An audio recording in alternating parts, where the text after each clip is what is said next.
Okay start. Sir laminaria तक बताए थे।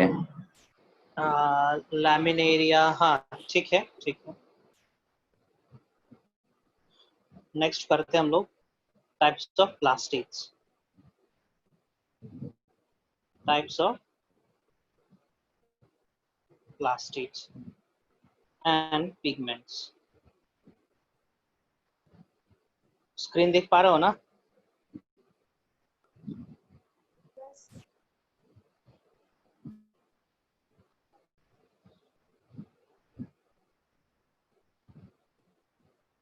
फियोप्लास्ट स्क्रीन देख पा रहे हो कि नहीं? Yes sir. ठीक। फियोप्लास्ट प्लास्टिक का नाम हो जाएगा, ठीक है। Phaeoplast is the name of plastic found in brown algae, है ना।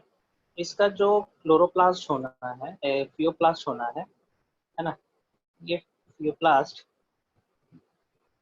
इस तरीके से होना, डिस्कल स्ट्रक्चर, और इसके पास जो थैलेकोइड्स होंगे they will be in the cluster of 5 ना। इनका 5 का एक एक क्लस्टर होगा ना। ये क्या हो जाएगा? Thylakoids in the cluster of 5। Thylakoids in cluster of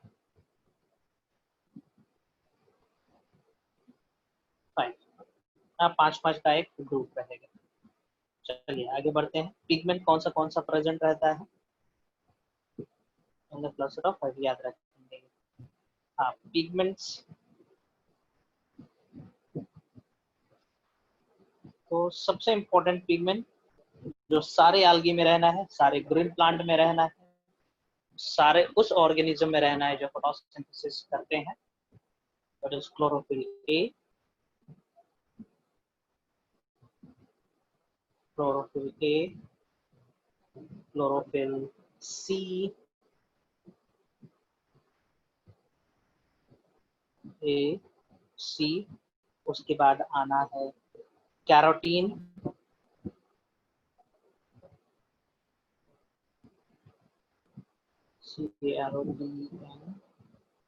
carotenoid, carotenoid में आ जाएगा आपका कैरोटीन्स है, carotenes and ज़ेंथोफिल,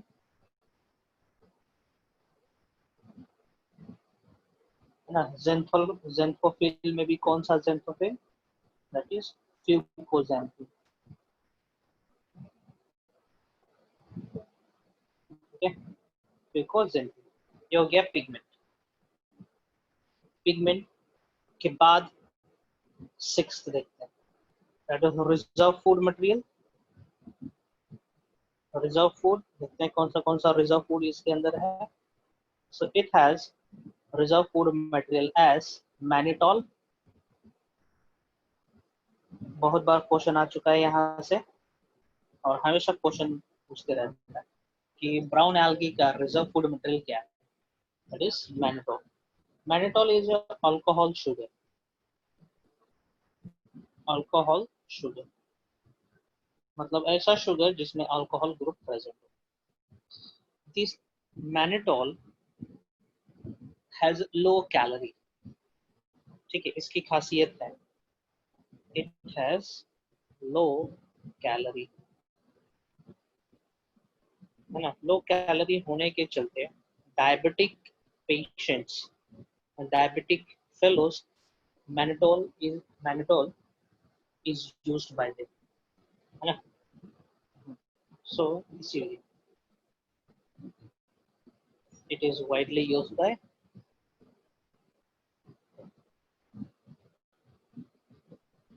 diabetes,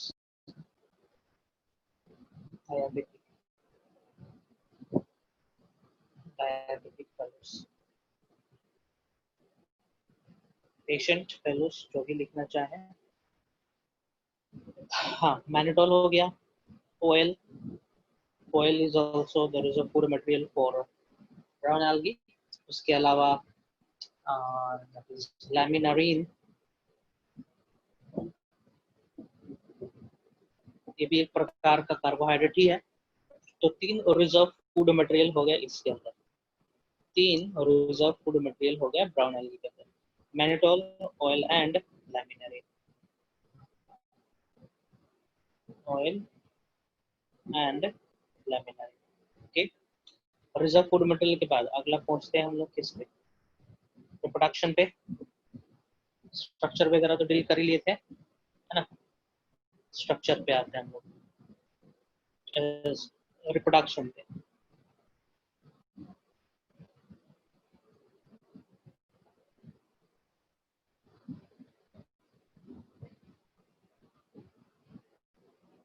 reproduction, so reproduction में इट फॉलोज वेजिटेटिव रिप्रोडक्शन तो होना ही होना है।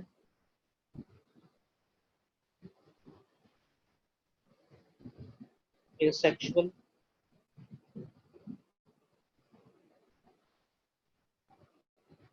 एसेक्सुअल रिप्रोडक्शन भी होना है। एसेक्सुअल में हम बता रहे हैं यहाँ पे जो स्पोर्स बनेंगे, स्पोर्स प्रोड्यूस्ड आर माइटोस्पोर्स, है ना, माइटोस्पोर्स विच में भी ये फ्लैजिल मोटाइल भी हो सकते हैं, नॉन मोटाइल भी हो सकते हैं, that may be motile or non-motile, that may be motile or non-motile।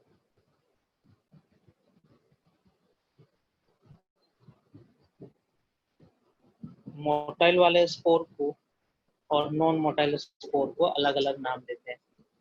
Motile spore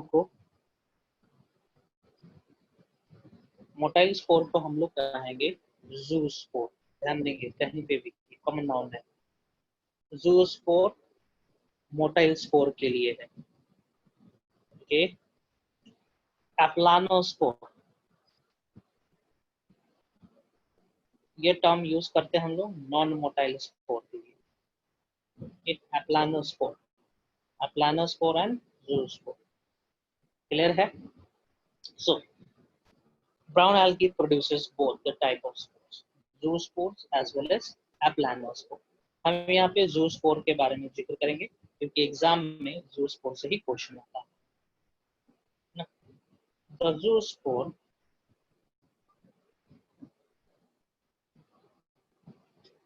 is flagellated,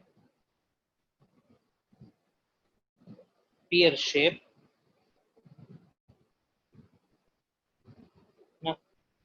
two flagella is present,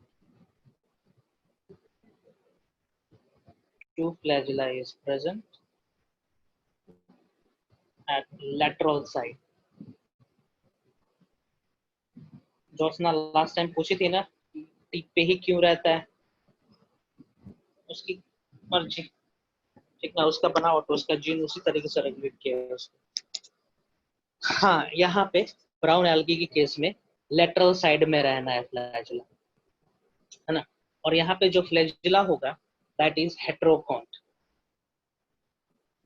flagella is हेटेरोकॉन्ट। हेटेरोकॉन्ट कहने का मतलब होता है अलग अलग प्रकार का flagella, means having two morphologically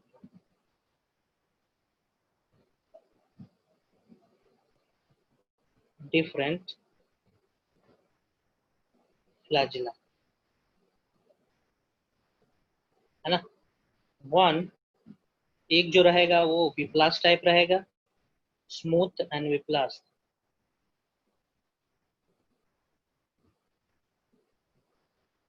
विप्लास्ट type, another with mastigonemis,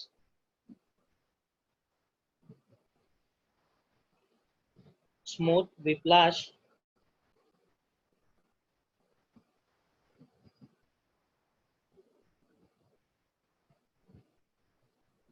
and short,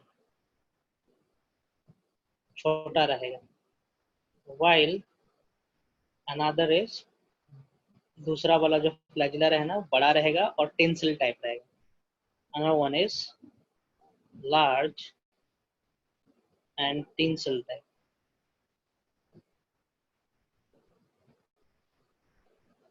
tensile type हम बना रहे हैं. यहाँ पे स्ट्रक्चर देखेंगे. ये रहा कुछ पेयर शेप स्ट्रक्चर का spore, single cell spore. Microscope में देखेंगे तो कुछ इस तरीके से स्ट्रक्चर दिखना है इसका.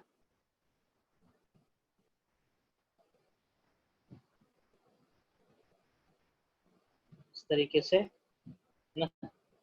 और यहाँ पे जो फ्लैजिला लगना है वो फ्लैजिला लैटरली प्लेस बनेंगे इस तरीके से.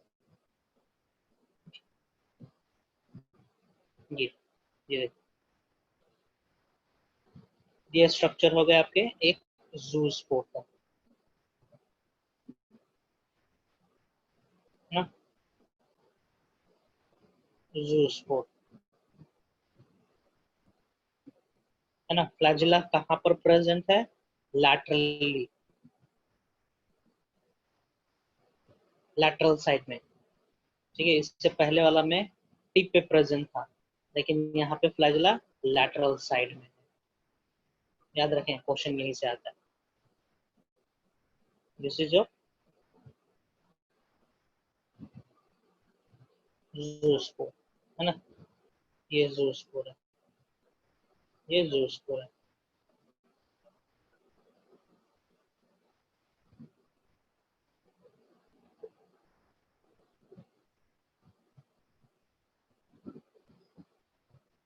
चलिए आगे बढ़ते हैं.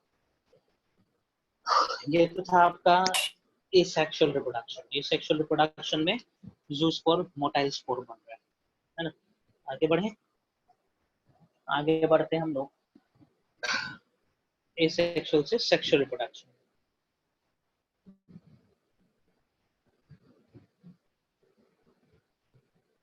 Sexual reproduction. हाँ, सेक्सुअल रिप्रोडक्शन हम तीन की से देखते हैं कि तीन प्रकार के ये गैमेट्स को फॉलो कर रहे हैं, नहीं कर रहा है कि नहीं कर रहा है, या फिर किस प्रकार के गैमेट को बनाता है. सो सेक्सुअल रिप्रोडक्शन में ब्राउन एल्गी फॉलो करते हैं तीनों प्रकार के गैमेट टाइप. इट फॉलोज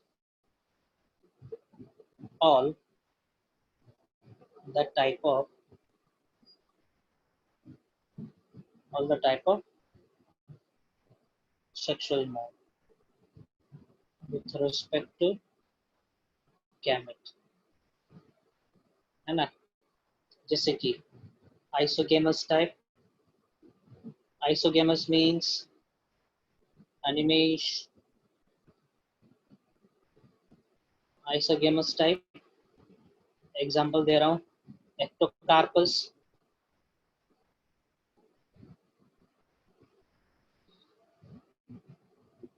सुन पा रहे हो कि नहीं जी तुम लोग? सब लोग भाग गए. Hello.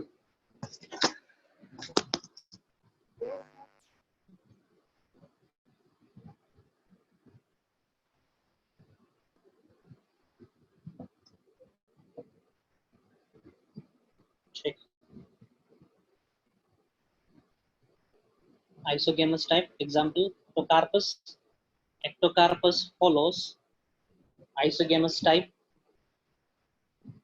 Anisogamous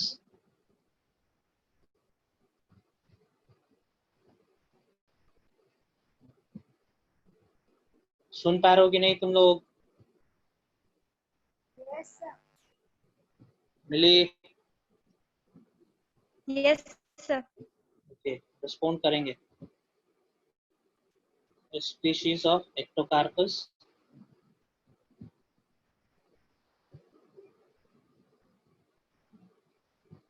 No, isogamous, anisogamous, then oogamous type, the most advanced type. oogamous type मतलब ऐसा रिप्रोडक्शन होना जिसमें मेल फीमेल गैमेट दोनों अलग अलग होने हैं, मॉर्फोलॉजिकली और जेनेटिकली भी। मेल गैमेट का साइज बड़ा होगा, जो प्रिंट रहेगा उसमें। मेल गैमेट मोटाइल होना है, छोटा होना।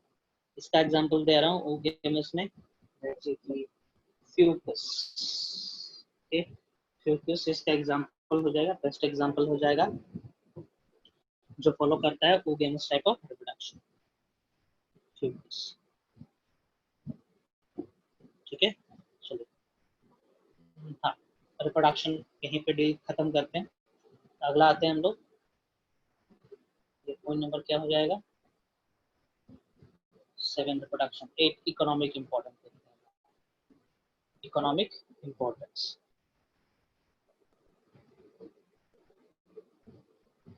इम्पोर्टेंस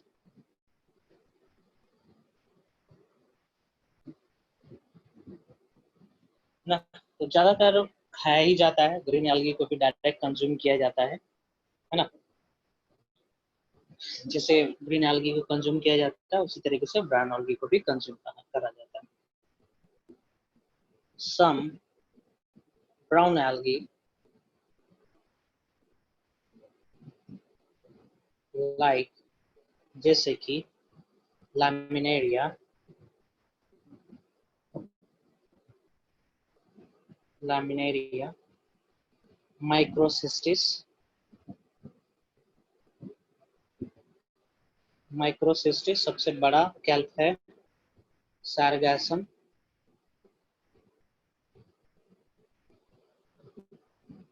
SARGASS आर एडिबल, है ना, खाया जाता है इसे। आगे बढ़ते हैं।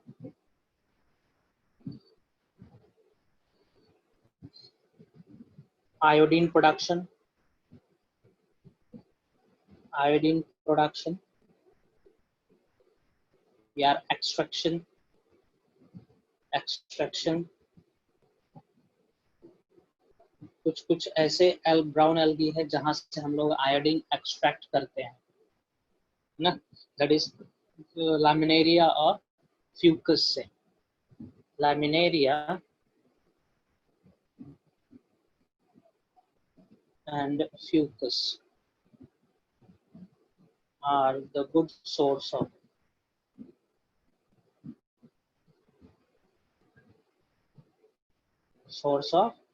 iodine। बताया भी था लास्ट क्लास में, जो गोइटर से सफर करते हैं उनको लैमिनेरिया खिलाया जाता है रिकवरी के लिए। Okay, next, potassium.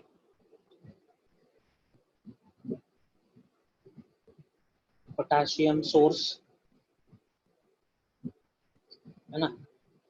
कुछ कुछ एल्गी ऐसे हैं जहां से हम लोग पोटेशियम भी हार्वेस्ट करते हैं। मैक्रोसिस्टिस,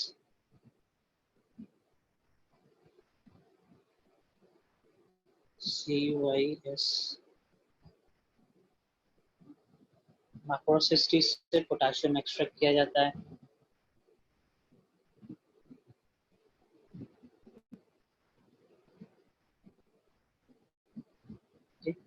नेक्स्ट आगे बढ़ते हैं।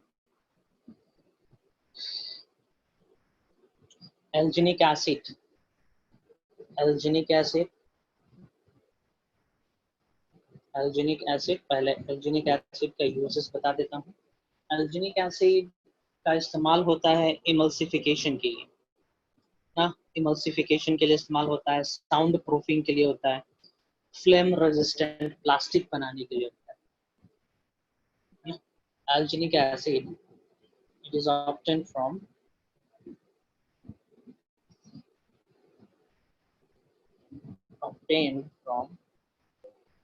laminaria and macrocystis।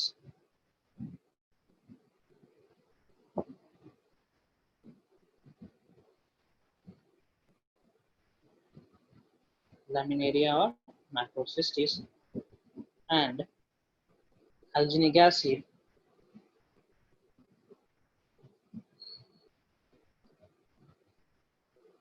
ठीक है। alginic acid is used for making flame resistant plastics, flame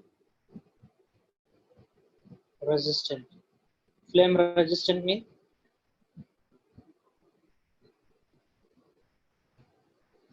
flame resistant में नहीं प्लास्टिक जलता। मतलब हाँ मतलब जल्दी आग नहीं पकड़ेगा, यही ना। Next sound proofing.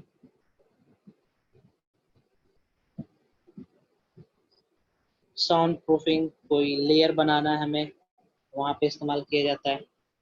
इमल्सिफायर के तौर पे, एक्ट एज इमल्सिफायर ना, ऑयल इमल्सिफायर, पेंट इमल्सिफायर बोल सकते हैं ना। ये सब यूजेस हो गया ब्राउन एल्गी का। और भी कुछ कुछ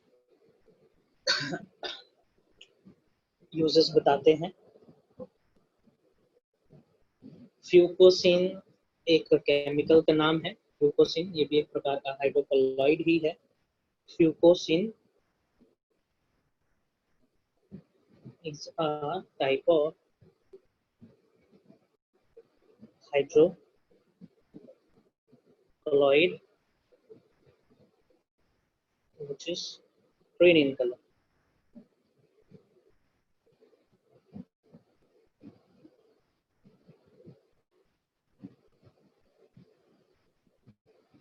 Okay, which is brown black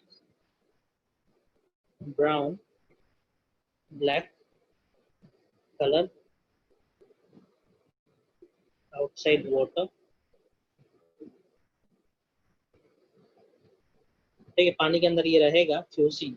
किसके अंदर रहेगा? ब्राउन एल्गी के अंदर। पानी के अंदर रहेगा तो कलरलेस रहेगा, लेकिन पानी से जैसे ही बाहर निकलेगा it becomes brown black colour, है ना। ब्राउन ब्लैक कलर कन्वर्ट हो जाएगा, में कन्वर्ट हो जाएगा। और इसका फंक्शन देखते हैं, यूजेस देखते हैं, है ना। Fucosin is known to kill pathogens, ना। इसीलिए फ्यूकोसिन को बोलते हैं कि इसके पास एंटी पैथोजेनिक प्रॉपर्टी है। इसको एंटी पैथोजेनिक के तौर पे भी इस्तेमाल किया जा सकता है। Fucosin has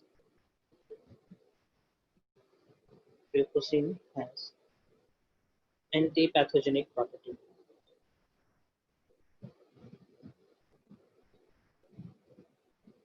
anti pathogenic property याद रखेंगे, एंटी पैथोजेनिक प्रॉपर्टी। हाँ, और कुछ नोट लिखवा देते हैं इसमें। हाइड्रोकोलॉइड का मतलब? क्या क्या? हाइड्रोकोलॉइड का मतलब? हाइड्रोकोलॉइड कहने का मतलब जेली लाइक सब्सटेंस, जेली चिपचिपा सा कोई सब्सटेंस जिसके पास पानी रिटर्न करने की टेंडेंसी हो, उसको हम लोग बोलते हैं hydrocolloid.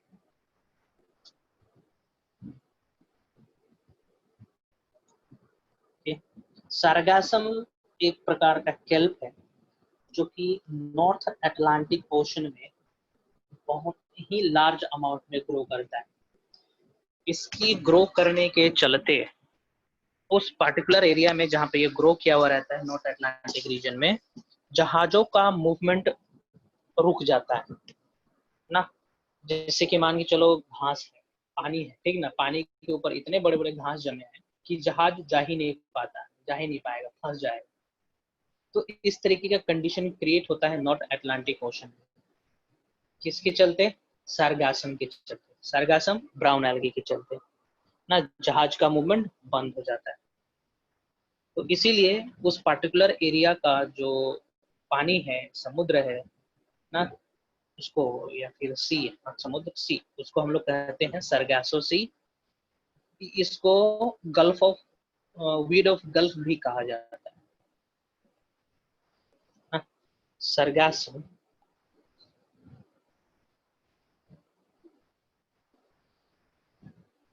grows in large amount in North Atlantic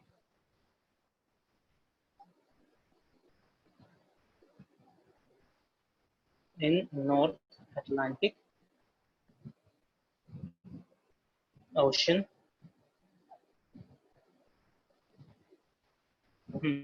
which hinders the movement of sea.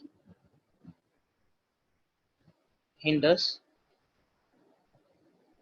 the movement of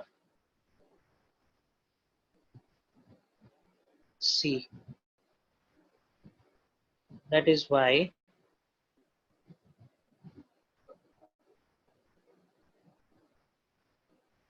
this sea, अच्छा sheep है, movement of sea नहीं, movement of sheep है. Hinders the movement of sheep, cruise. हाँ, that is why this algae, brown algae, this algae is known as weed of Gulf. ठीक है, question आ सकता है कौन से algae को हम लोग weed of Gulf कहते हैं. That is sargassum. And the area, that area of water is known as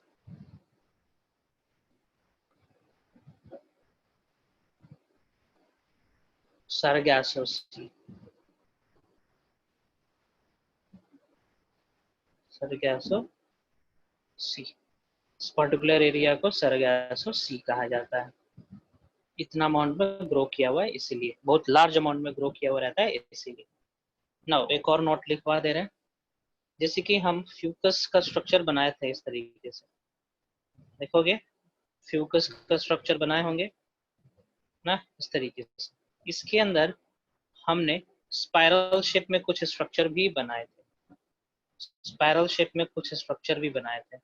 this spiral structure is called trumpet. This sir spiral lamin structure area is में कॉल्ड बनाए थे. Trumpet. हाँ हाँ,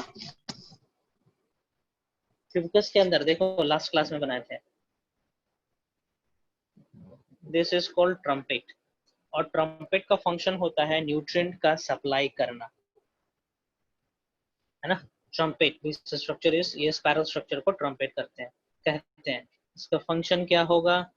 sir lamin area में ही बनाए थे. अच्छा laminaria, हाँ तो ठीक है, लैमिनेरिया में भी एग्जिस्ट करेगा, फ्यूकस में भी एग्जिस्ट करता है. ठीक,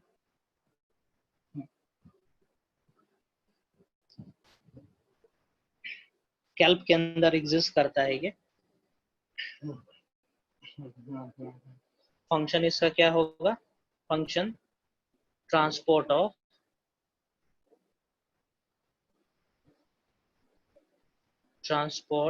ऑफ फूड. ठीक है, भोजन का ट्रांसफर करने में मदद करता है ये. मतलब क्या करता है, इसी के माध्यम से, है ना, भोजन मूव करता है. And also other nutrient essential, ESSENTIAL, essential materials, है ना. ट्रम्पेट हो गया. फिगर क्या था ये? लैमिनेरिया और फ्यूकस. लैमिनेरिया में बनाए थे. ओके, सर लैमिनेरिया ही रहने दे तब, है ना. तो क्वेश्चन आ चुका है कि लैमिनेरिया के अंदर या फिर कैल्प के अंदर कौन सा स्ट्रक्चर होता है जिसके चलते न्यूट्रिएंट का मूवमेंट या भोजन का मूवमेंट आसानी से हो पाता है. That structure is called trumpet. उस स्ट्रक्चर को ट्रम्पेट कहा जाता है.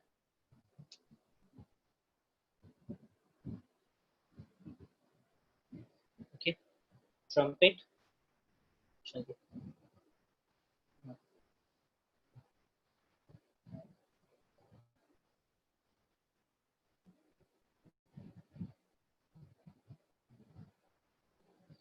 ट्रम्पेट या ट्रम्पेट हाइफा. चलो खत्म होता है ये ब्राउन एल्गी, खत्म होता है यहीं पे.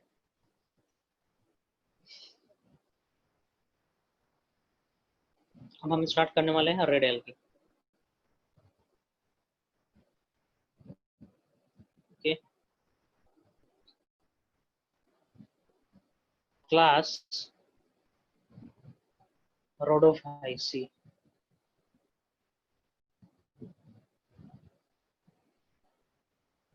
Class Rhodophyceae. Rhodophyceae is also known as red algae, है ना। रेड एल्गी इसलिए बोल रहे हैं क्योंकि इसका जो चीफ पिगमेंट होगा it is red in colour. तो कहाँ से स्टार्ट करें? हैबिटेट से।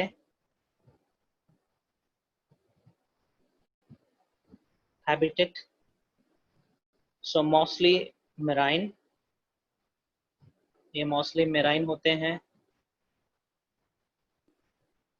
ठीक है। Few are fresh water, few are residing in fresh water. बहुत कम एल्गी है रेड एल्गी जो कि फ्रेश वाटर में रहते हैं। Few are residing in fresh water. Example दे रहे हैं यहाँ पे, बहुत ही इंपॉर्टेंट एग्जाम्पल है, बहुत बार पूछा जा चुका है। That is batrachospermum. Batrachospermum is a red algae which reside in fresh water.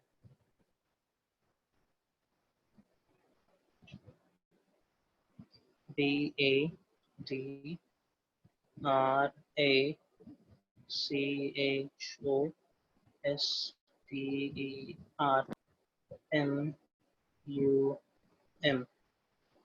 Batrachospermum, याद रखेंगे, बहुत ही इंपॉर्टेंट एग्जाम्पल है, बहुत बार पूछा जा चुका है। ये नीट का मेडिकल एंट्रेंस एग्जाम का फेवरेट क्वेश्चन में से एक बनता है।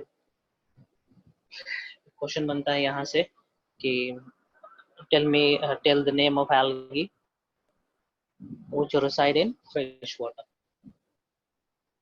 रेड एल्गी का नाम बताइए जो फ्रेश वाटर में रहता है। That is Batrachospermum। Mostly marine, few are residing in fresh water। Red algae flourish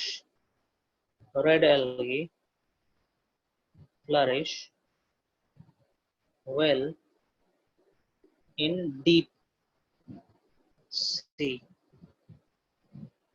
and in warmer area and in warm condition। ठीक है, चलिए हैबिटेट हो गया। दूसरा क्या था जी हैबिटेट के बाद?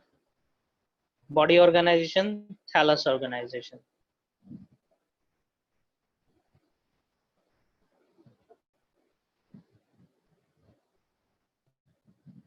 थैलस ऑर्गेनाइजेशन देखते हैं।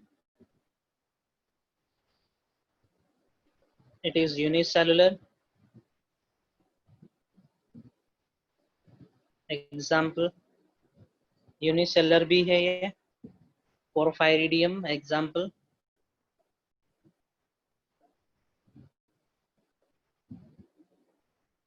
Porphyridium is an example of unicellular red algae, ना। Multicellular, also multicellular।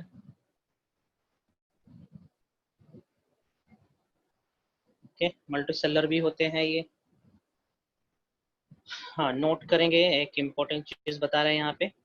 एक एल्गी है जो कि पैरासाइट है, वो कलरलेस है, तो उसके पास कोई पिगमेंट प्रेजेंट नहीं है ना। ये एक एक्सेप्शन है इस ग्रुप के अंदर, रेड एल्गी के अंदर।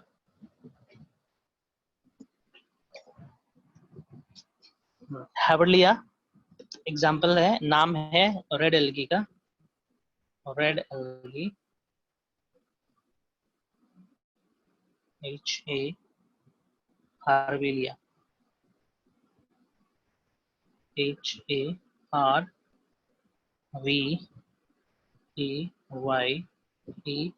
हार्वेलिया। Harveyella, red algae Harveyella is colorless, means do not has pigment. So it is a parasite,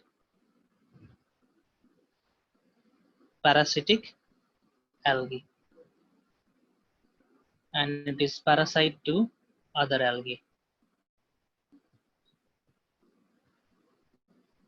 Parasite to other algae. दूसरे algae के लिए ये parasite है. चलिए ये बता दिए, आगे बढ़ते हैं हम लोग स्ट्रक्चर पे. स्ट्रक्चर सर यूनिसेलुलर है तो वो थैलोफाइट्स में क्यों है? हाँ क्या यूनिस क्या बोली, फिर से रिपीट करो. प्लांट किंगडम में तो मल्टीसेलुलर यूकैरियोट्स है ना, तो यहाँ यूनिसेलुलर है तो एक्सेप्शंस है, एक्सेप्शंस है, कुछ कुछ एक एक दो दो है जो एक्सेप्शंस है ना. एक्सेप्शंस है जैसे कि मैंने ग्रीन एल्गी में बताया था, दो एक्सेप्शन, क्लामाइडोमोनास बताया था, क्लोरेला बताया था, है ना. एक्सेप्शन है कि यूनिसेलर होते हैं ये सब. हाँ स्ट्रक्चर पे आते हैं. तो स्ट्रक्चर में एक एल्गी का एक एल्गी का हम स्ट्रक्चर बना रहे हैं यहाँ पे. सर हाँ बोलो. ये हार्वेलिया अगर कलरलेस है तो इसको रेड एल्गी में क्यों इंक्लूड कर रहे हैं हम लोग? ओके, रेड एल्गी में इसलिए रखा गया है क्योंकि इसके पास कुछ और भी कैरेक्टर होंगे और रिजर्व फूड मटेरियल होगा जो कि रेड एल्गी की तरह मैच करता होगा, और ये भी डीप इनसाइड द सी ही पाया जाता है, वार्मर कंडीशन में पाया जाता है. एंड मोस्टली जो प्रॉपर्टीज होंगे और अन्य प्रॉपर्टीज जो होंगे वो रेड एल्गी की तरह मिलता जुलता होगा, जैसे सेल वॉल का composition, reserve food material, mode of reproduction, है ना. ये सब ग्रीन एल्गी से नाम मिलता हो, ब्राउन एल्गी से नाम मिलता हो, सिर्फ रेड एल्गी से ही मिलता हो, इसलिए रेड एल्गी में रखा गया इसको. ठीक है, ठीक है. Okay yes sir. Okay, structure देखते हैं हम यहाँ पे. स्ट्रक्चर हम बना रहे हैं एक एल्गी का, दैट इज पॉलीसिफोनिया. पॉलीसिफोनिया का स्ट्रक्चर आपके एनसीईआरटी में भी है ना. आप बनाएंगे, टाइम पास करेंगे घर पे, है ना, बनाते रहेंगे स्ट्रक्चर. आप लोग देखिए पॉलीसिफोनिया का स्ट्रक्चर कुछ इस तरीके से है. आप एनसीईआरटी रखे हो अपने पास तो देख पाओगे इस तरीके से. ये लीफ नहीं होंगे, है ना. आप इसको ब्रांचेस बोलोगे तो गलत नहीं होगा, लेकिन लीफ बोलोगे तो गलत हो जाएगा इस तरीके से.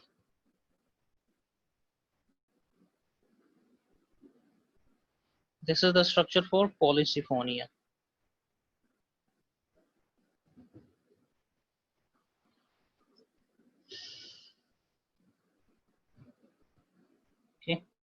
पॉलीसिफोनिया का स्ट्रक्चर हो गया. इसमें हम ब्रांचेस बना दे रहे हैं. दीज आर ब्रांचेस, ये सब ब्रांचेस है.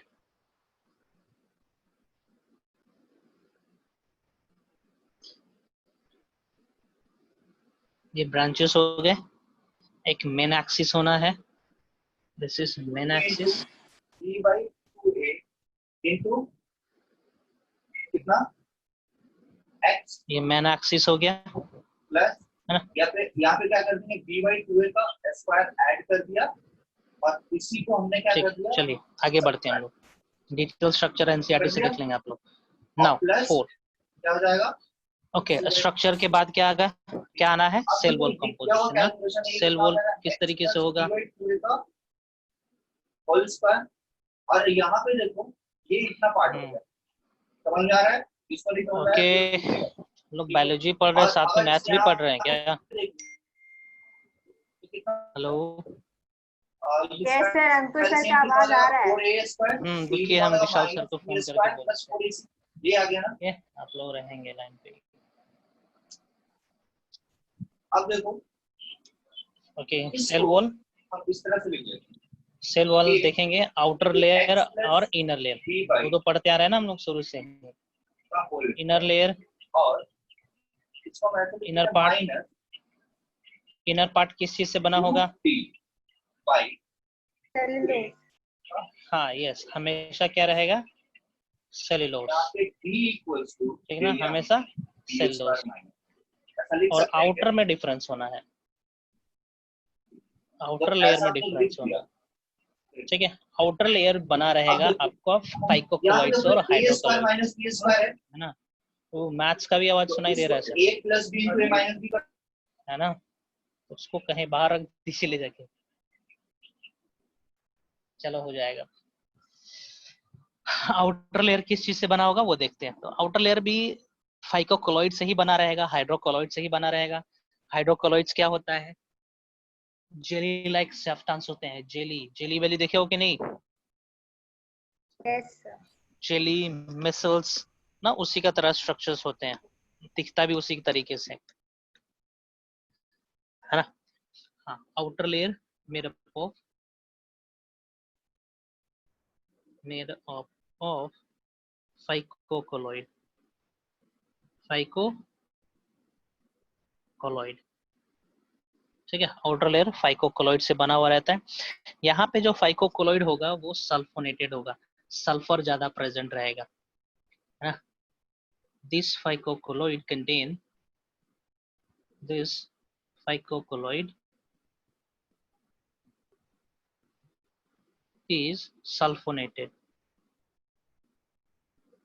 क्वेश्चन आता है कि which algae produces non sulfonated phycocolloid, answer क्या होगा,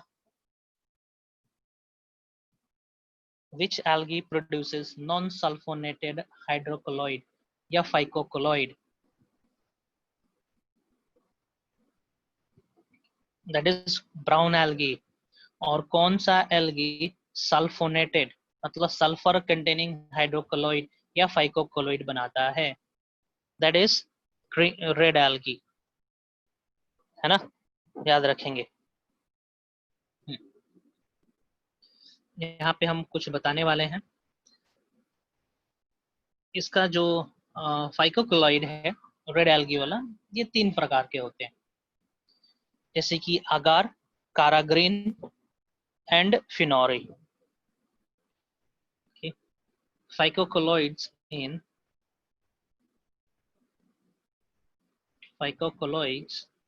इन red algae is of 3 types, जिसमें से एक कमर्शियली प्रोड्यूस किया जाता है, प्रोडक्शन की जाती है। 3 टाइप्स, अगार, फिनोरी एंड काराग्रीन।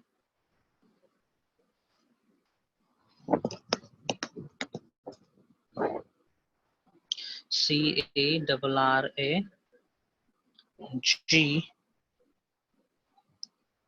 कारागिन और काराजीन बोलते हैं, और कारागीन जो भी बोले, है ना। कमर्शियली हम लोग इसका प्रोडक्शन करवाते हैं अगार का,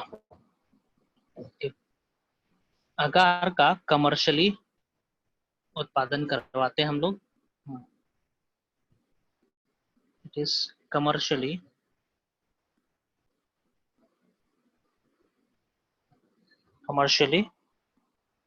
CIALLY commercially produced or obtained, TINED। सबसे ज्यादा क्वेश्चन यहीं से आता है जी, obtained from ग्रासिलेरिया एंड जिलीडियम, ये दोनों एगरोफाइट्स है, घास है, सीवीड कहा जाता है इसको, gelidium and gracilaria, GRACILARIA, gracilaria. These 2 algae are known as agarophyte।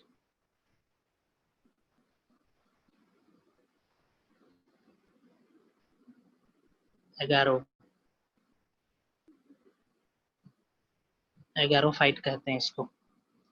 एगारोफाइट मतलब agar producing algae, agar producing algae. चलिए सेल वॉल हो गया, आगे बढ़ते हैं हम लोग। कौन सा नंबर हो जाएगा अब ये, फिफ्थ नंबर में हम लोग देखते हैं plastid and pigment. Plastid and pigments देखते हैं।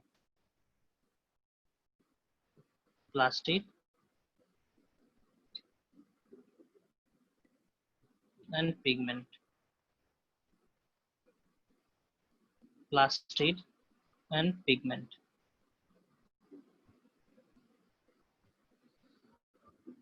रोडोप्लास्ट, नाम से पता चल जा रहा है कि प्लास्टिड है रेड एल्गी का। रोडोप्लास्ट is the plastid of red algae, है ना।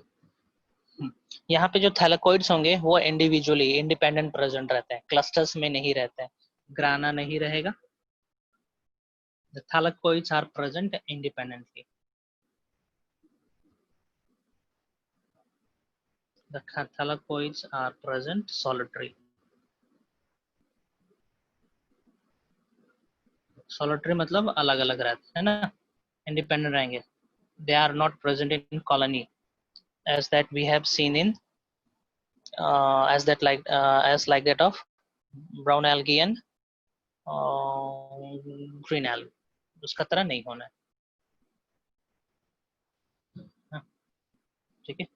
सॉलिटरी हो गए ये। आगे बढ़ते हैं।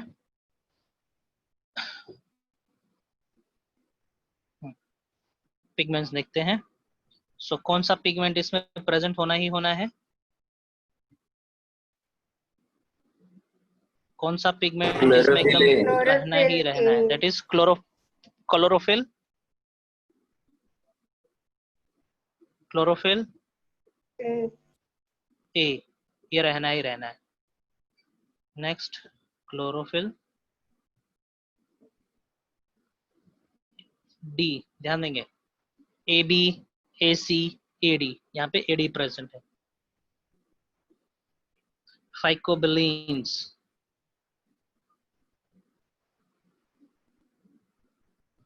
PILLINS, फाइकोबिलीन्स, ध्यान देंगे फाइकोबिलीन्स सिर्फ और सिर्फ रेड एल्गी में ही प्रेजेंट है। इससे पहले फाइकोबिलीन्स शब्द हम यूज करे ही नहीं थे। सो फाइकोबिलीन्स में 3 प्रकार होते हैं। एलोफाइकोसाइनिन, फाइकोसाइनिन, ठीक है, फाइकोएरिथ्रिन, फाइकोएरिथ्रिन, फाइकोएरिथ्रिन, ठीक है। ये होगा रेड कलर का।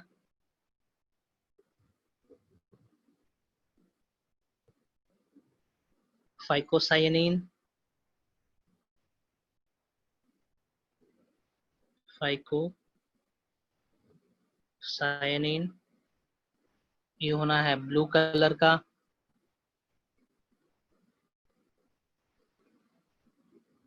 And the last one, allophycocyanin, एलोफाइको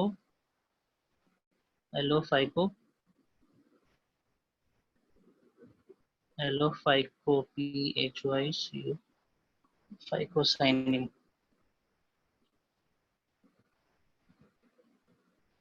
एलोफाइकोसाइनिन, this is light blue colour.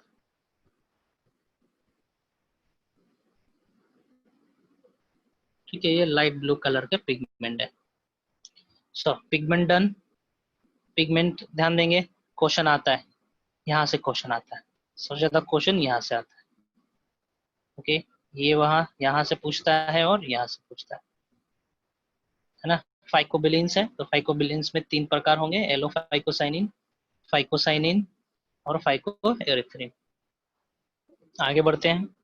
Pigment, pigment के बाद आता है प्लास्टिक। पिगमेंट के बाद जिक्र करते हैं हम लोग रिजर्व फूड मटेरियल का। रिजर्व फूड या सेल वॉल। 5 कैसे हो गया? 5 हो गया ना, 6। अच्छा, सेल वॉल डील कर लिए। REACRVE, रिजर्व फूड देखते हैं।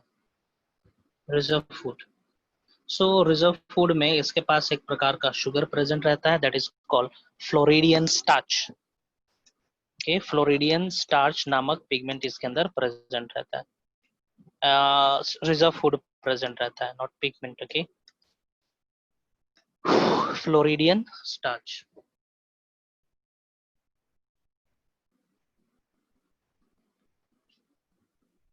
Floridian starch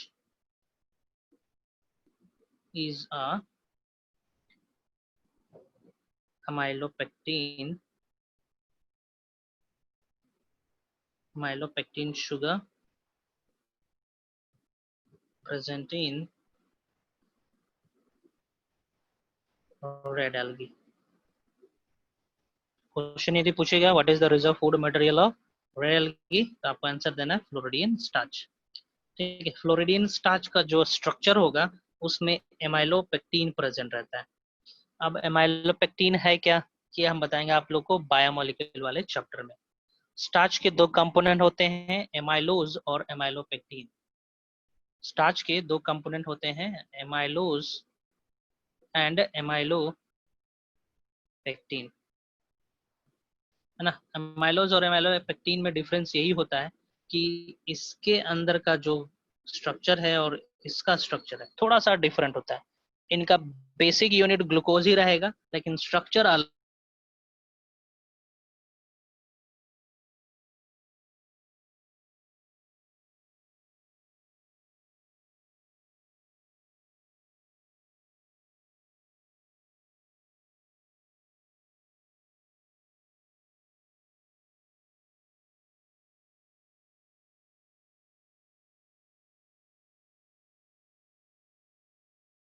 सर आवाज नहीं आ रहा है।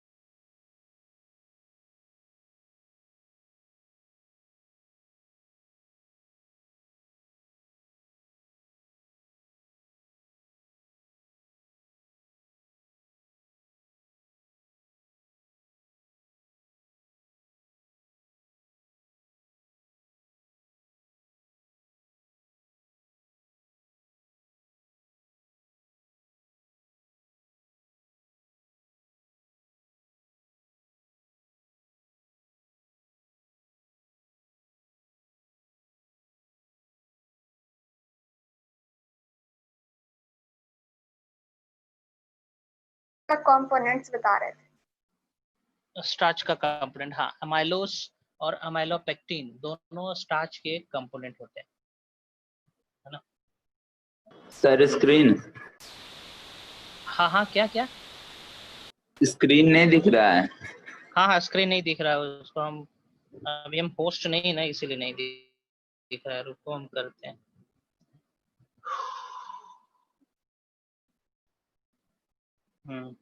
होस्ट किसके पास कहा गया है? होस्ट, चलिए हो गया। ठीक ठीक ठीक, हो गया।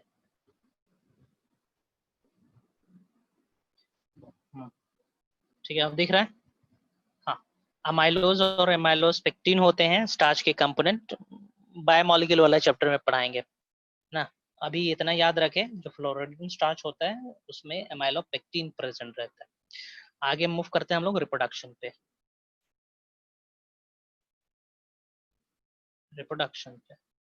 सो रिप्रोडक्शन में ये वेजिटेटिव भी फॉलो करना है। वेजिटेटिव रिप्रोडक्शन होगा इसमें प्रेजेंट। हाँ, उसके बाद आते हैं हम लोग एसेक्सुअल रिप्रोडक्शन में। तो एसेक्सुअल रिप्रोडक्शन भी होता है इसमें। asexual reproduction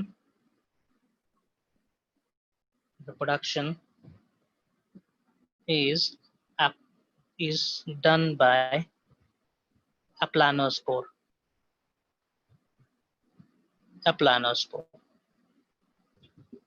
है ना। और जूस्पोर इसमें एब्सेंट रहते हैं। Aplanospore, zoospores are absent. Zoospore SPORE is absent in red algae। Red algae में कोई जूस्पोर नहीं है, एप्लानोस्पोर है। एप्लानोस्पोर का मतलब मिली, एप्लानोस्पोर मतलब Aplanospore. Is not there. Animesh. Animesh.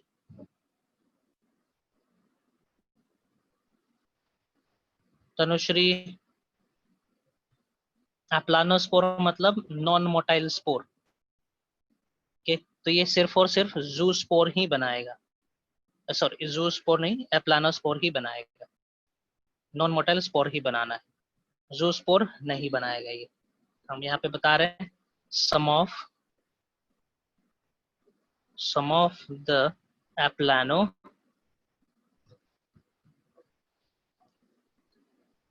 एप्लानोस्पोर are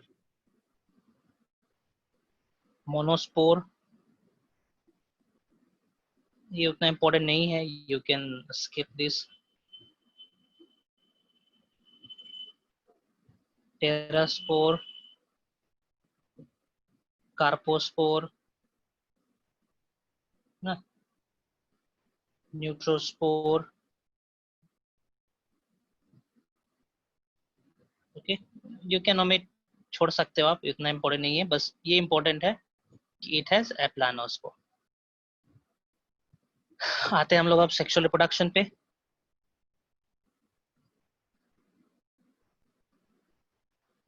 sexual reproduction, so sexual reproduction में it follows only oogamous type. It follows only oogamous. Oogamous means Gametes are type more of, different, but one gamete is larger than other. morphologically and genetically different gamete. Male gamete is small, motile, while the female gamete is large and contain more amount of nutrient, है ना। हाँ, यहाँ पे बता दें, question आता है, male gamete को हम लोग कहते हैं antheridium, okay. Male gamete producing organ को, प्रोड्यूसिंग स्ट्रक्चर को एंथ्रीडियम या फिर अस्पर्मेटियम कहेंगे, और फीमेल स्ट्रक्चर को कहेंगे कार्पोगोनियम। ये आता है, क्वेश्चन आता है ये, the male gamete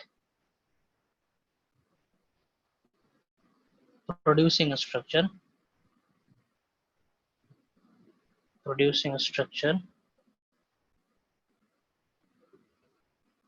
is called or known as antheridium,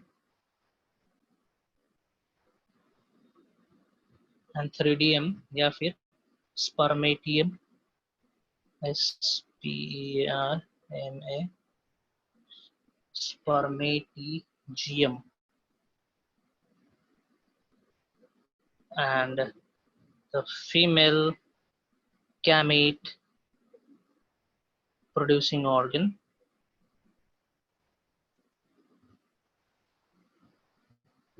is called, इसको कहेंगे हम लोग कार्पोगोनियम। भी इंपॉर्टेंट है,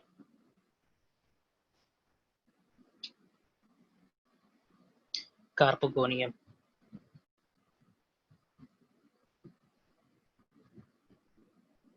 ओके। कार्पोगोनियम याद रखेंगे, कार्पोगोनियम बहुत बार क्वेश्चन आ चुका है। What is the name of organ in female body, in female structure, which produces ova, that is carpogonium.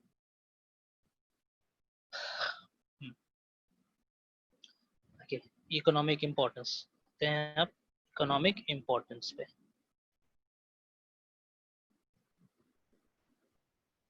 Economic importance देखते हैं कौन सा एल्गी एडिबल है, रेड एल्गी कौन सा एडिबल है। Porphyra and chondrus, they are edible red algae. Porphyra, CHOND, chondrus, they are edible. chondrus को हम लोग आयरिश मॉस भी कहते हैं।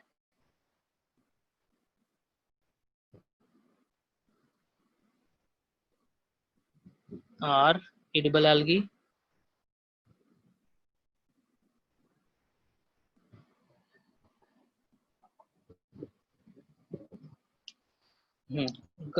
अगार agar is obtain from gracilaria and gelidium, ये भी बता चुके हैं।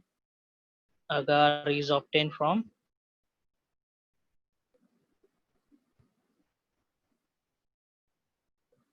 जिलेडियम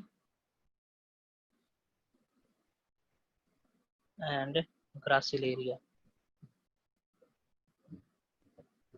है ना। नेक्स्ट और भी कुछ है तो बता दे रहे हैं। काराग्रीन और काराजीन obtained from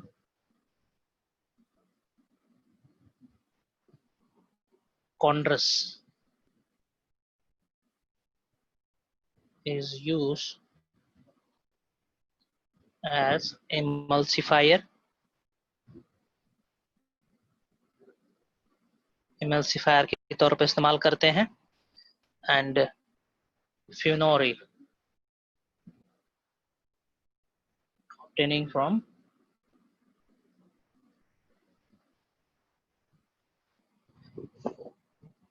Gliopetis. Gliopetis is an algae.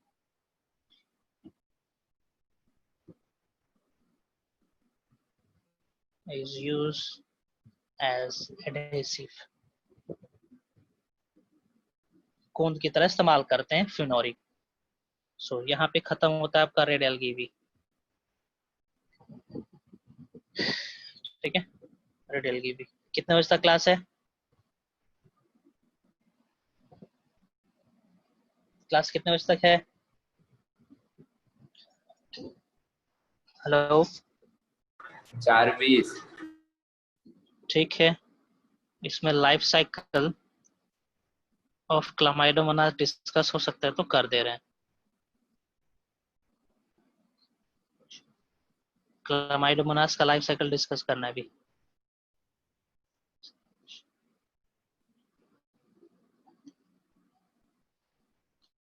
CH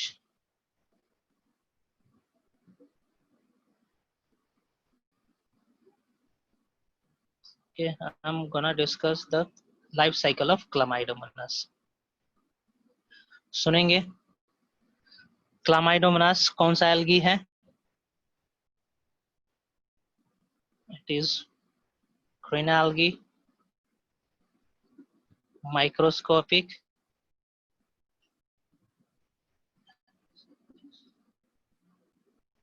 unicellular,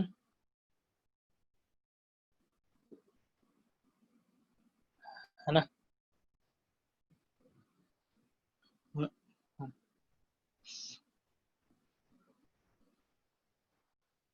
flourish well ज्यादातर रहता है इन fresh water. Fresh water adhesive का क्या मतलब है? हाँ एडिसिव फ्लरिश अच्छे से ग्रो करता है, अच्छे से ग्रो कर पाना। Also can reside in marine, ठीक ना, समुद्र में भी नमक वाला पानी में भी रह सकता है ये। ओके हाँ, अभी हम इसका लाइफ साइकिल डिस्कस करने वाले। उससे पहले इसका बेसिक स्ट्रक्चर बना लेते हैं हम। क्लामाइडोमोनास का एक बेसिक स्ट्रक्चर बनाता हूं मैं यहाँ पे। इस तरीके से कुछ रहता है क्लामाइडोमोनास, है ना। फिर से बनाते हैं।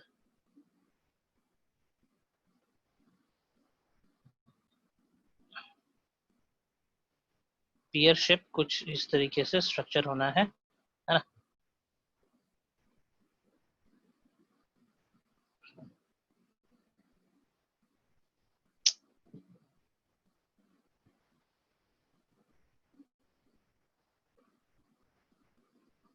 डायग्राम बनाने में ही टाइम चला जाएगा। इस तरीके से इट हैज 2 फ्लैजिला, जहां से फ्लैजिला उगा हुआ है उसको हम लोग कहते हैं ब्लेफेरोप्लास्ट। नेमिंग करते चलते हैं, लेबलिंग करते चलते हैं।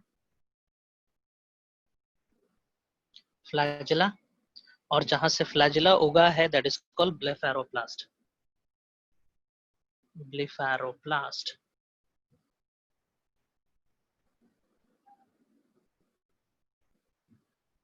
ब्लेफेरोप्लास्ट।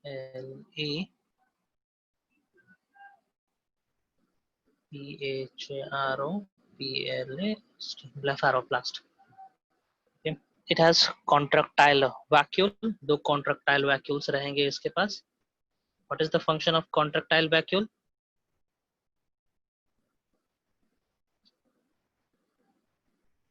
Contractile vacuole का function To throw out the waste. excretory organ it is, है ना? It is the excretory structure, nucleus,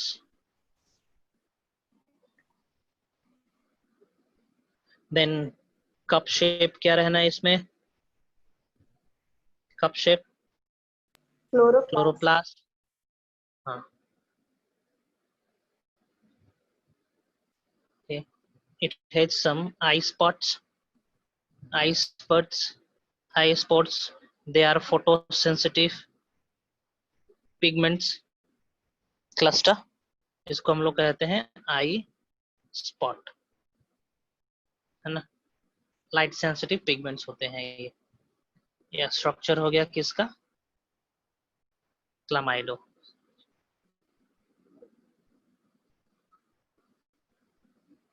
it is protected by cell wall. तो इसका प्लाज्मा मेम्ब्रेन था, ये जो बनाया है ये इसका प्लाज्मा मेम्ब्रेन है। प्लाज्मा मेम्ब्रेन के बाहर बना रहे हैं हम सेल वॉल। सेल वॉल बनाते हैं इसका,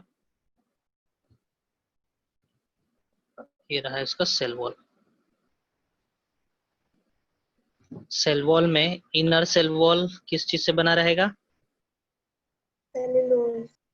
सेलुलोज से बना रहेगा। और चूंकि ये ग्रीन एल्गी है तो आउटर वाला किस चीज से बना रहेगा? आउटर वाला सेल वॉल। इनर वाला बना रहेगा सेलुलोज से, पेक्टोज। और आउटर वाला बना रहेगा क्या है? पेक्टोज ना? पेक्टोज प्लस ग्लाइकोप्रोटीन, हाँ, ग्लाइकोप्रोटीन, जीपी ग्लाइकोप्रोटीन यहाँ लिख दे रहे हैं। जीपी का मतलब है ग्लाइकोप्रोटीन, ग्लाइको PROTEIN।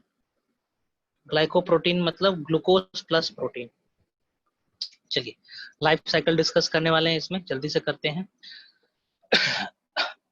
ये क्लामाइडोमोनास का वेजिटेटिव स्ट्रक्चर, इसका मैच्योर स्ट्रक्चर है ना? जब इसको सेक्सुअल रिप्रोड्यूस करना होता है तो सबसे पहले इसका फ्लैजिला लॉस्ट हो जाता है।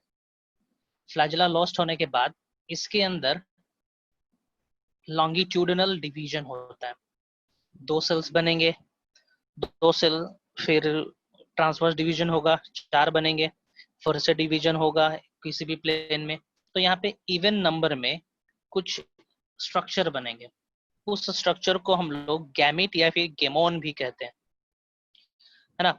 जब गेमोन बन जाएगा तो प्लाज्मा मेम्ब्रेन और सेल वॉल दोनों रप्चर कर जाएगा। गेमोन बाहर निकलेंगे, एक गेमोन दूसरे गेमोन के साथ पेयरिंग करेगा, जिसको हम लोग कहते हैं कपलिंग रिएक्शन या कपलिंग कहेंगे सिंपली।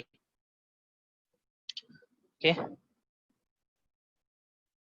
ठीक है। उसके बाद दोनों आपस में फ्यूज हो जाएंगे, जो पेयरिंग बनाए थे दोनों आपस में फ्यूज हो जाएंगे। फिर जाइगोस्पोर बनेगा, जाइगोस्पोर में मियोसिस होगा और मियोसिस के चलते नए क्लामाइडोमोनास बन जाते हैं ना। तो चलो इसको झट से हम थोड़ा बता दे रहे हैं जल्दी से किस तरीके से प्रोसेस होता है इसके अंदर। हाँ, अभी बता दे या फिर अगले क्लास में के लिए रहने दे? हेलो बता दीजिए। हेलो, ठीक है, अभी इसको डील कर दे रहे हैं हम। चलिए, हाँ, in order to follow sexual reproduction.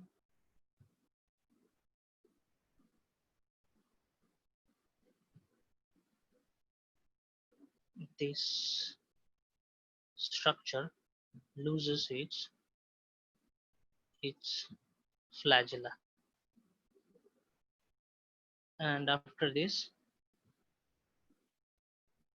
follows longitudinal binary longitudinal division inside the cell wall, cell wall के अंदर ही. ओके, सो देखो क्या हुआ यहाँ पे, ये रहा क्लामाइडोमोनास, है ना. इसके फ्लैजिला हो गए थे. क्या हुआ, फ्लैजिला यहाँ पे लॉस्ट हो जाना है. ये देखो फ्लैजिला यहाँ पे इसका गायब हो गया, है ना. फ्लैजिला इसका गायब हो गया, जो भी स्ट्रक्चर है इसको हटा दो, अंदर का स्ट्रक्चर हटाते हैं. अब क्या होगा, लॉन्गिट्यूडिनल डिवीजन होगा इसके अंदर. देखो लॉन्गिट्यूडिनल डिवीजन होगा तो किस तरीके से हुआ होगा, इस तरीके से ना. इसके अंदर दो सेल्स बने, देखो इस तरीके से, एक ये बना, एक ये सेल बना. ठीक है, फिर से डिवीजन होना है इसमें, फिर से माइटोसिस हुआ. अब माइटोसिस के चलते ऑल टुगेदर इसके पास आ जाएंगे 4 सेल.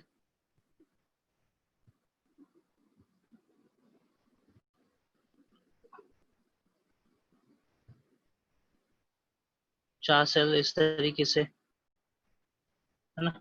और भी डिवीजन हो सकता है इसके अंदर, और भी डिवीजन हो सकता है. ठीक है, ये रहा सेल वॉल. और इसके अंदर क्या ऑब्जर्व करेंगे कुछ समय बाद कि कुछ इस तरीके से गैमोन बने हुए हैं. जितने ही बनेंगे इवन नंबर में होंगे ना. यहाँ पे ये इस तरीके से स्ट्रक्चर बने हुए हैं. फ्लैजिला, इनका फ्लैजिला हुआ. ये रप्चर करेंगे, सेल वॉल रप्चर्स. रप्चर मतलब टूट जाना.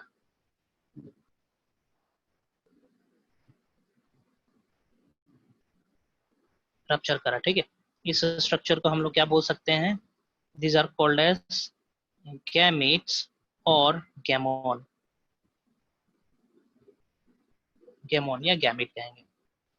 तो ये बाहर निकल गए, देखो ये क्लामाइडोमोनास नहीं है. ठीक है, these are simply गैमेट और गैमोन ना. इस तरीके से बाहर निकलेंगे ये लोग ना. उसके बाद क्या होना है, कपलिंग होनी है. कपलिंग होनी है. कपलिंग में क्या होता है, दो क्लामाइडोमोनास एक दूसरे के पास आते हैं, पेरिफेरी पे आएंगे. ये देखो इस तरीके से, क्लामाइडोमोनास नहीं गैमेट ना. This is called coupling. इस तरीके से ना कपलिंग हो गया. कपलिंग में क्या हुआ, दो गैमेट आपस में आए. ठीक है, फिर से क्या होगा, फ्लैजिला लॉस्ट हो जाएगा. फ्लैजिला इज लॉस्ट, फ्लैजिला खत्म हो गया इनका. अब ये कुछ इस तरीके से स्ट्रक्चर बनाएंगे ना. अगले स्टेप में क्या होना है, सिंगेमी एंड कैरियोगेमी. अगले स्टेप में सिंगेमी एंड कैरियोगेमी. सिंगेमी नहीं,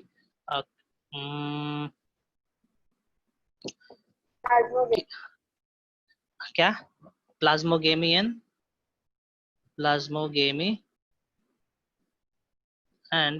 कैरियोगेमी ना. सो फिर बना यहाँ पे एक स्ट्रक्चर बना है यहाँ पे. ओके, इसको हम लोग जाइगोट बोल सकते हैं. हाँ, यहाँ पे जो स्ट्रक्चर है this is haploid, this is haploid, haploid. Okay, ये भी हैप्लॉइड स्ट्रक्चर ही है। सो गैमेट भी बने थे, हैप्लॉइड ही बने थे। अब जो जाइगोट बना दिस इज व्हाट 2n ना, ये रहा जाइगोट। जाइगोट के ऊपर, जाइगोट के ऊपर एक मोटा सा लेयर बनता है। Above zygote a thick layer is developed. So this zygote gets the capacity to withstand unfavorable condition. Capacity to withstand unfavorable condition. At this point इस zygote का नाम हो जाता है zygospore. At this point the zygospore or zygote is known as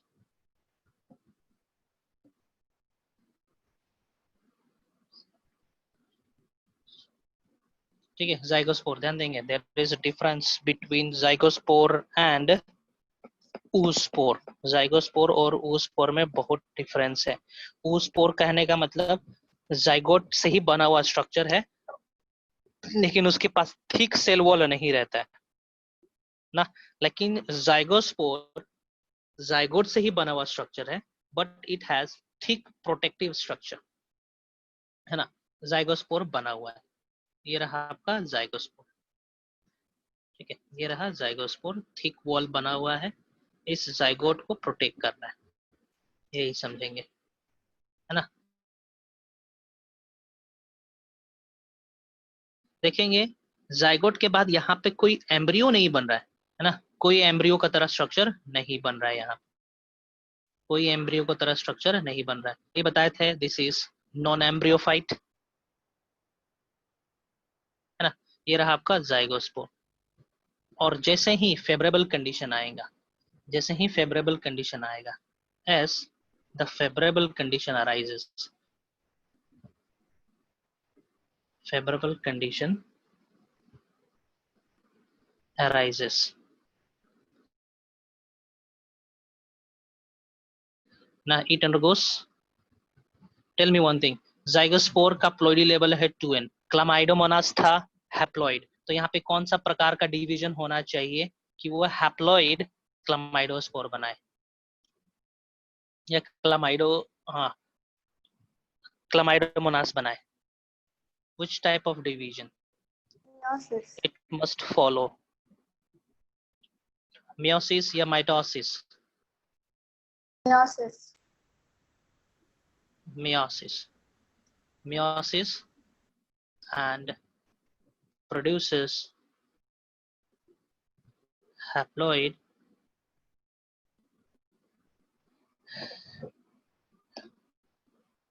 meiozospore.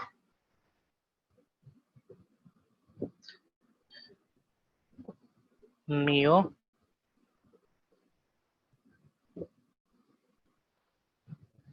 produces haploid chlamydomonas, chlamydomonas, CHLAMYDOMONAS, ठीक है। तो देखो यहाँ पे क्लामाइडोमोनास बन गया, और ये जो क्लामाइडोमोनास बना है यहाँ पे, इसका इनडायरेक्ट डेवलपमेंट होना है, डायरेक्ट डेवलपमेंट नहीं होना है ना।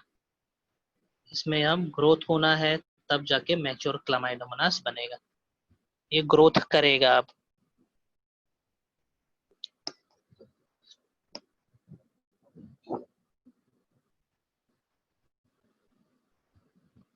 ठीक है, develops into mature Chlamydomonas, Chlamydomonas, mature Chlamydomonas में जन्म ले लेते हैं। इसको हम लोग मियोजूस्पोर्स भी कह सकते हैं।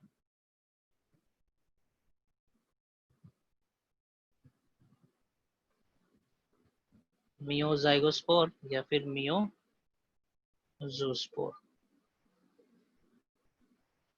ठीक है, कुछ भी बोल सकते हैं, मियोजूस्पोर और मियोजाइगोस्पोर।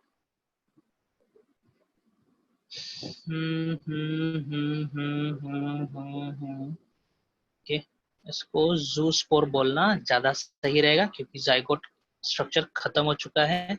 सो ये हम हटा दे रहे हैं, मियोजूस्पोर नाम ज्यादा सटीक है, ठीक है, कंफ्यूजन नहीं है इसमें। ओके, जू शब्द यूज कर रहे हैं हम लोग मोटाइल के बेसिस पे, इसकी मोटिलिटी के बेसिस पे। यहाँ पे ध्यान देंगे, मियोजूस्पोर के अंदर डेवलपमेंट होता है तब जाके मैच्योर क्लामाइडोमोनास बनते हैं। सो क्लामाइडोमोनास का जो डेवलपमेंट होता है दैट इज इनडायरेक्ट, है ना, इनडायरेक्ट। ध्यान देंगे, क्वेश्चन आ चुका है ये, मेटामॉर्फोसिस इज इनडायरेक्ट डेवलपमेंट, है ना। हम लोग का बर्थ, मैमल्स जो बर्थ देती हैं दैट इज डायरेक्ट, और डायरेक्ट बर्थ और डायरेक्ट डेवलपमेंट होता है हम लोग में। जहाँ पे मेटामॉर्फोसिस होता है, जन्म देने के बाद इंटरमीडिएट स्ट्रक्चर्स आते जाते हैं फाइनली एक स्टेबल स्ट्रक्चर बनता है, उसको हम लोग कहते हैं इनडायरेक्ट डेवलपमेंट। तो यहाँ पे भी here the development of chlamydomonas is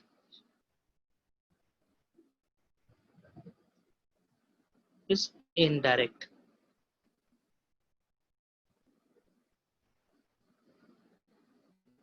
ठीक है, खत्म होता है यहीं पे। सो अगले क्लास में हम डील करेंगे लाइफ साइकिल ऑफ स्पायरोगैरा और यूलोथ्रिक्स का ना। और आप लोग को करना क्या है, हम आप लोग को होमवर्क दे रहा हूँ कि तीनों एल्गी के बारे में कंपैरेटिव स्ट्रक्चर करेंगे। एक चार्ट पेपर लेंगे, है ना, और उस चार्ट पेपर में आप लोग तीनों एल्गी के बारे में कंपैरिजन करेंगे। हम एक प्रोटोटाइप आपको भेजते हैं, प्रीवियस ईयर के स्टूडेंट का नोट्स, उसमें देखेंगे किस तरीके से कंपैरेटिव स्टडी करा गया है, और उसी तरीके से आप लोग चार्ट पेपर में या फिर कहीं पे भी बनाएंगे, एनसीईआरटी स्टडी में रूम में दिया हुआ रखेंगे, स्टडी टेबल पे रखेंगे। हाँ बोलो। एनसीईआरटी में भी दिया हुआ है। वो नहीं, छोटा सा नहीं चाहिए, हम भेजते हैं, ठीक है। कुछ और बता देते हैं क्लामाइडोमोनास के बारे में। जूस्पोर, अभी जूस्पोर के बारे में हमने जिक्र करा था ना। 2 फ्लैजिला रहेगा इसमें, 2 फ्लैजिला रहेगा, आई स्पॉट रहेगा इसमें, आई स्पॉट रहेगा, कॉन्ट्रैक्टाइल वैक्यूल भी रहेगा,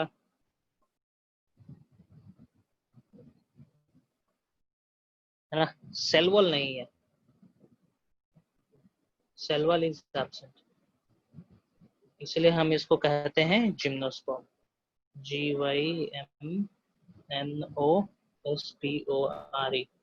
सेल वॉल नहीं है इसलिए इसको जिम्नोस्पोर भी कह रहे हैं, जिम्नोस्पर्म नहीं। ओके, जूस्पोर अभी अभी जो बनाए हम, बोल सकते हो इसके पास 2 फ्लैजिला है, स्पॉट है, कॉन्ट्रैक्टाइल वैक्यूल है, सेल वॉल नहीं है। तो सेल वॉल कब आएगा?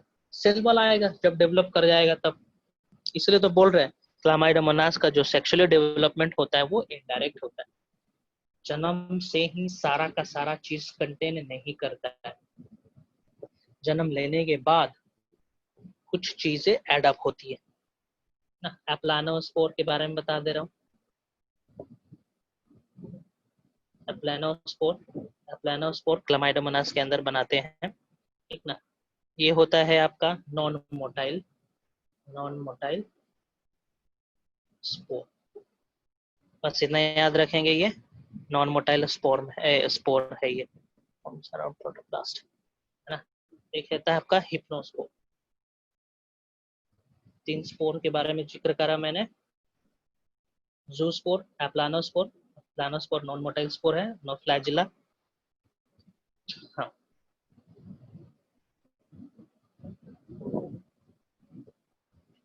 हिप्नोस्पोर, ठीक है। हिप्नोस्पोर बनता है अनफेवरेबल कंडीशन के अंदर, mostly it is produced in unfavorable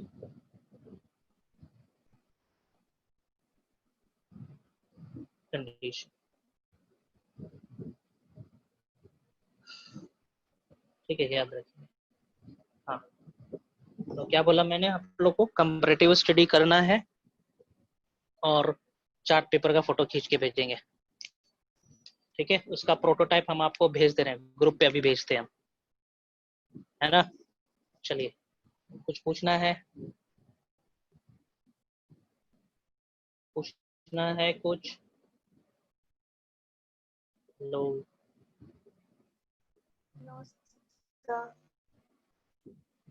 नहीं, ठीक है, हम साइन ऑफ कर रहे हैं तब ना। किस तरीके से आप लोग लिखोगे चार्ट पेपर पे, हम अभी भेजते हैं आप लोग उसका प्रोटोटाइप।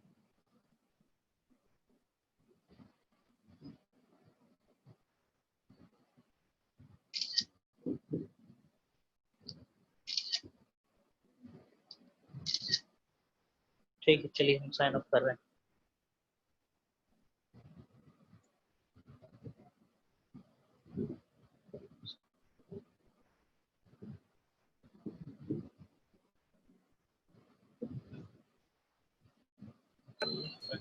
हेलो हाँ हेलो, हो गया हाँ सर हाँ, ये? बोलिए। नहीं नहीं ठीक हाँ है। हाँ, हम